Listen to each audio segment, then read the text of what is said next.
Hello বন্ধুরা, নিয়ে চলে এসেছি আবার একটা নতুন রেসিপি। তো এখানে তৈরি করে দেখাবো তোমাদেরকে আমল দুধের ল্যাংচা। তো এখানে আমল দুধ নিয়েছি, দিয়ে একটু জল দিয়ে একটু নরম পাড়া করে মেখে রেখেছি। এখানে জল দিয়েছি কড়াইয়ের মধ্যে, দিয়ে আর চিনি দিয়ে এলাচ দিয়ে সেটা তৈরি করতে দিয়ে দিয়েছি।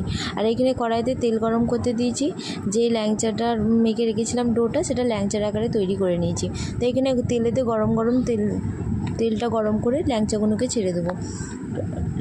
তেলটা খুব গরম করা যাবে না, লো টু মিডিয়াম আঁচে রাখতে হবে, দিয়ে সেরকম অনুযায়ী ভাজতে হবে ল্যাংচাগুলোকে।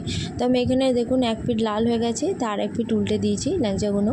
তো উল্টে দিতে ল্যাংচাটা লাল লাল মতো ভাজা হতে, খুব একটু লাল লাল মতো ভাজতে হবে, যেহেতু ল্যাংচা পুরো একদম লাল মতো হয়, সেই জন্যে ল্যাংচাগুলো একটু লাল লাল করে ভেজে নিতে হবে।